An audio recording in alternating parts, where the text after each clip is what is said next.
So Frank and Cathy, we're really excited to have your personal art collection at the Claremont Lewis Museum of Art in the Home in Aztlán exhibition. So can you tell us about how this whole collection got started? I always did love art, and I was the what do you call it, Chamber of Commerce, and I was principal at Park West High School on Second Street, not far from the Dock, like maybe a mile or less. And I used to always come and look at the gallery and check the art out. And finally, Margaret came and said, "You come a lot. Are you involved with art?" And I said, "No." I said, "But I like it." So she said, "Why don't you join our board?" So I joined the board. And as I looked around, I said, "You know what? It's interesting because you're right in the middle of a Chicano barrio.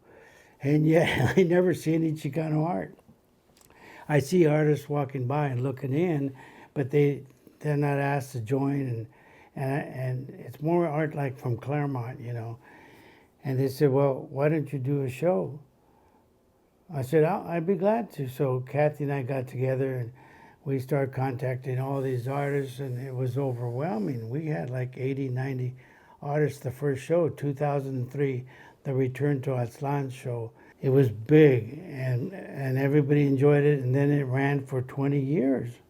It just, every year it just kept getting better, different themes, but all about Chicano culture, art, and so it was very successful. In fact, Magu was the first lithograph that we used for the Returning to Aztlan, and it shows the Aztecs driving their beat up Ranfa. They're coming back across the border to reclaim what was once their property, and so that was the first show. We started every show. We had a few favorites. We'd look at them and go, "Do we want to? This is a lot of money. Do we want to?" But slowly but surely, we just started buying pieces on the different shows. And then we got to know the artists. We go to their studios. And slowly but surely, we have more than we need, actually. We have no space anymore. I guess we have a hard time saying no. The art is so vibrant. It took a while for me to really appreciate the boldness of the art. But now I absolutely love it. And when I look at different types of art, it doesn't seem quite as exciting to me, as vibrant. The art has changed us, too, I would say. Well, we always have our favorites, and we know the artists. We know all the artists personally, so it's not hard to select something that we really like, that we think it would fit well in our house. So we're very proud of the pieces we have, and it's been an amazing journey. We usually agree on things. He'll say, "What do you think of that?" And but in the end, we agree, and we just started building our collection, and we're really happy to be able to share it with people. It's such a blessing for me to wake up every morning.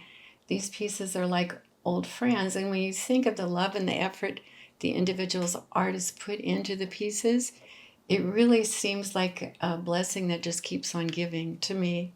We're happy to share it with the community. I think it'd be great to walk around the house and look at some of your favorite pieces from the collection. Great. Sure. So this print is called "Returning to Aztlan" by Gilbert Luján, who everybody calls Magu, and that was the first piece that we showed. And it's these Aztec warriors, and they're coming back from Mexico, crossing the border. The border's all cut. They're driving their ranfla, their old jalopy with the tostada, the flaming heart, the pinto beans, the jaguar head, and they're coming back to reclaim the part of Mexico that was taken when the 5 states took Mexico from the they took the 5 states from Mexico. One of my favorite pieces, and one we're really honored to have, is this one right here. The Carlos Almaraz was one of the first people we knew that really had died of AIDS. And when I look at this piece, I can just see I mean, I can imagine what's going on in his mind. We have the church over here, looks like two nuns.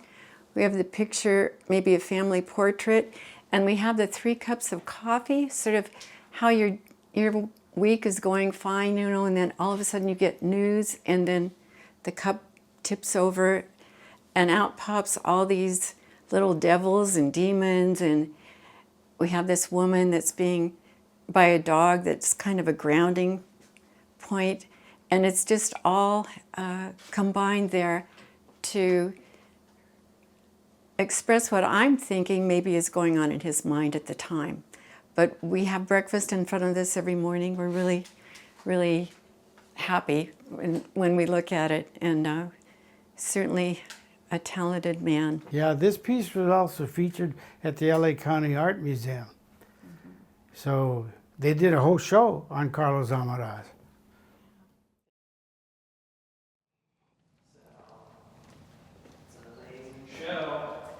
Thank you very much. We are so excited.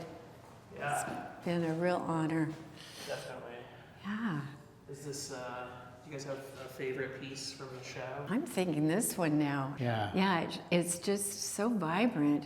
And she's a wonderful artist. She was very helpful in our first foray into Chicano art exhibits. We got in touch with her, and she turned us on to all these other artists, and it made it very helpful to display as many artists as we did in 2003 at the DA.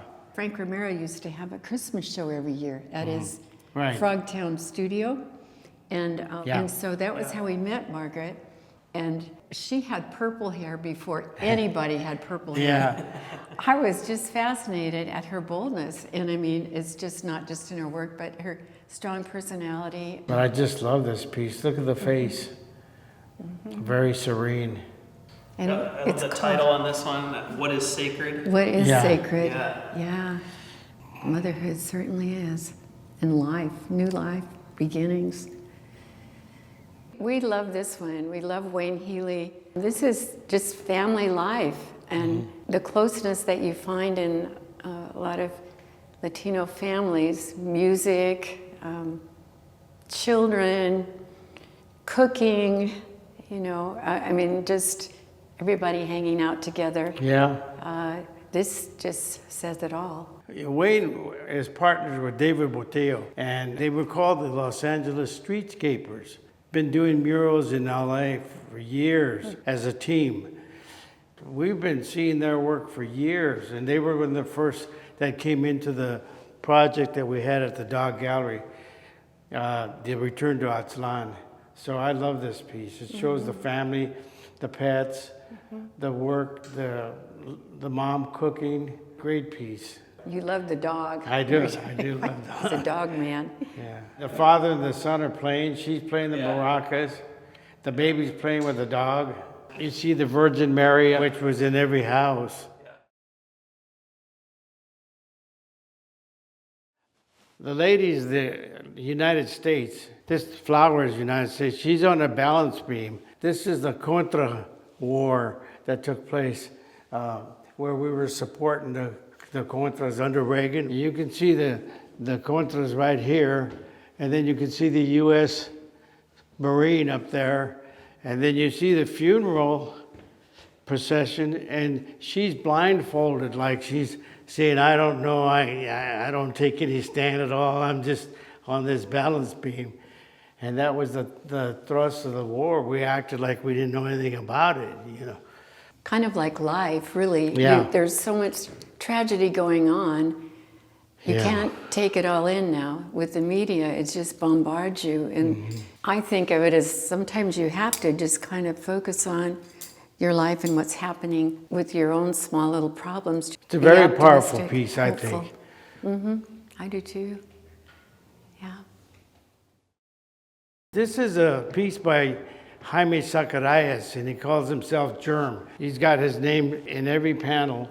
And it's interesting because we had been doing Chicano art shows at the DAW for some time, and somebody rang the doorbell at the house. It was this young kid. He said, I hear you do Chicano art shows. I said, yeah. He said, "Can I show you some work?" And I said, "Sure." So he came in and rolled out 3 canvases. I said, "My gosh, did you do this?" He said, "Yeah." I said, "I'm going to put you in some shows." I put him in 2 shows. He sold everything. Kathy and I will sit there on the couch with a glass of wine, and every time we look at it, you see something different. When I first saw it, it made me think of my high school notebooks. Remember, we used to cover them with brown paper, and I would always look at people, what they had on their notebooks, you know, and this sort of reminded me of squiggles, and it's wonderful how he makes it all work. And I think for me, the theme, because I always, when I look at a painting, I think, well, what is it saying? And if you look, it's kind of about pollution in the environment to me, because if you look here, these little fish here are like choking. You've got these gray clouds coming out of these machines, smoke coming out, and then you see like these mutant type of people or animals that you think, well, you know, how did that happen? Factories belching. It's fun, but in a little bit of a disturbing way, I guess you would say. It makes me feel good about this. It's a great way to bring attention to global warming and pollution, really, in a fun way, but serious. He's probably the youngest artist in our collection. Mm-hmm. Yeah, it's funny how we watch them all grow up, you know, because they were just, some of them were teenagers. Oh, we've been doing this for 20 years. Yeah, now they have their own families, their own kids. They're almost the same age as when we met them. So it's been a great continuum, for sure.